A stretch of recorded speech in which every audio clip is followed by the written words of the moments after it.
Chlapi, dnes kašleme na šaláty. Ukážem vám britskú klasiku, ktorá prežila storočia, lebo je sakramensky dobrá. Cottage pie, poriadna dávka hovedzieho, poctivé zemiaky a chuť, z ktorej si sadnete na zadok. Ideme na to. Na toto jedlo budem potrebovať hovädzie mäso, ja som si namlel hovädzie stehno a hovädzí krk, hrášok, môžete použiť kľudne aj mrazený, pár strúčikov cesnaku, zemiaky, cibuľu, mrkvu, Worcester, soľ, čerstvo namleté korenie a budem potrebovať ešte aj zhruba pol litra hovädzieho vývaru a trochu bravčovej masti. Cibuľu nakrájam na drobnejšie kúsky.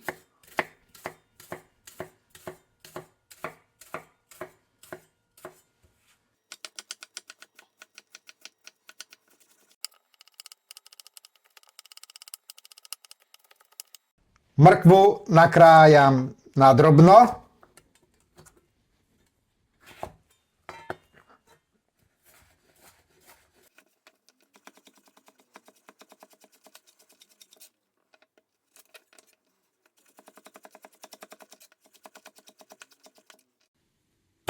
Strúčiky cesnaku rozpučím a rozkrájam ich na malinké kúsky. V hlbokej pánvici nechám rozpustiť takú veľkú polievkovú lyžicu bravčovej masti. Keď bola bravčová masť dostatočne horúca, pridal som do pánvice nakrájanú cibuľu a mrkvu. Cibuľu s mrkvou budem restovať možno nejakých 7, maximálne 10 minút. Potrebujem totiž, aby tá mrkva trochu zmekla.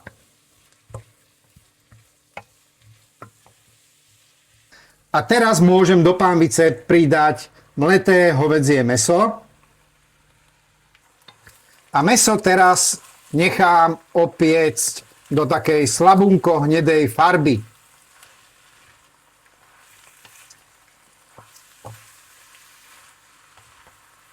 Mäsko sa nám zatiahlo a teraz doň pridám nakrájané strúčiky cesnaku a nechám ich s tým mäskom krátko orestovať. Stačí mi, aby ten cesnak zavoňal.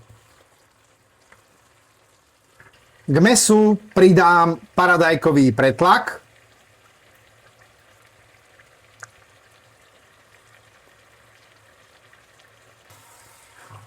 A pretlak s mäsom nechám chvíľku zarestovať.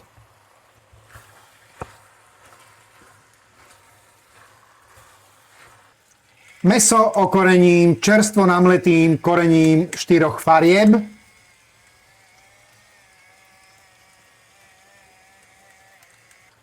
A osolím ho.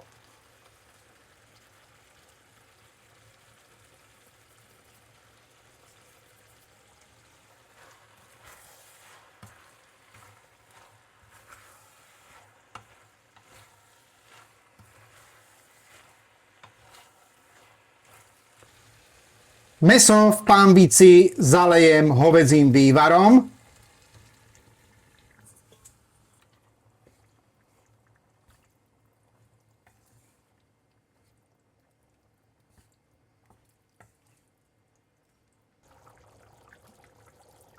Do pánvice pridám asi 1 polievkovú lyžicu Worcesteru a pridám aj mrazený hrášok.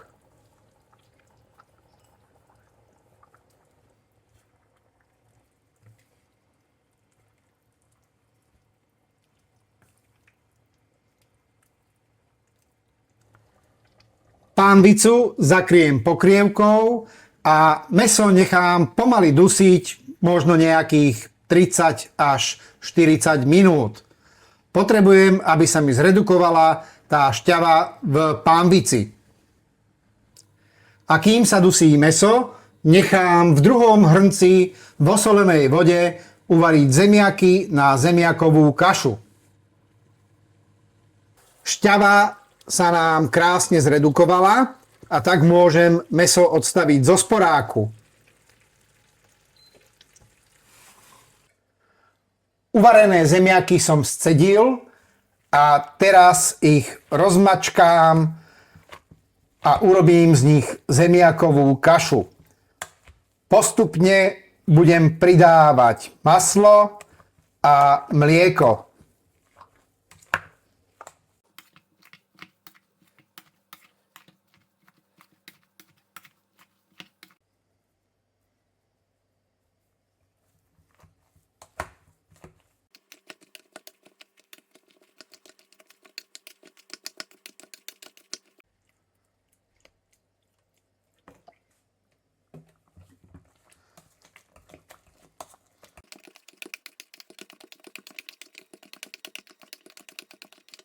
Zemiakovú kašu osolím,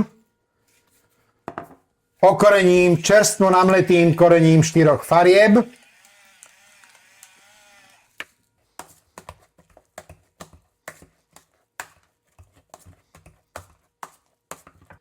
Zemiakovú kašu ochutnám. No, za mňa to chce ešte trochu soli.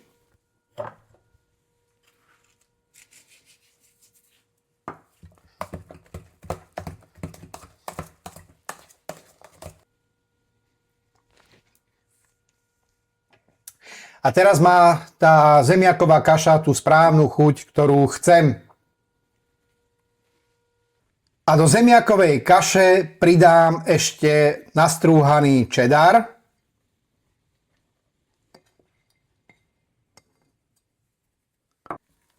Čedar zamiešam v tej zemiakovej kaši.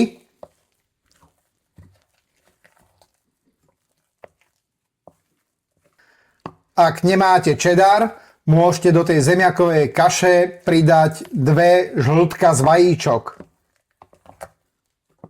Čedar alebo tie vaječné žltka sa pridávajú kvôli lepšej textúre. Do zapekacej misy dám udusené hovädzie mäso.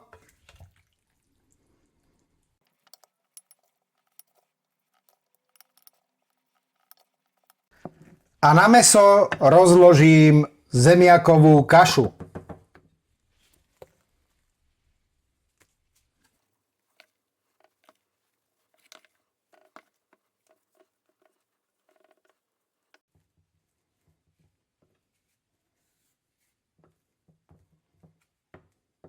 Vidličkou urobím na zemiakovej kaši drážky.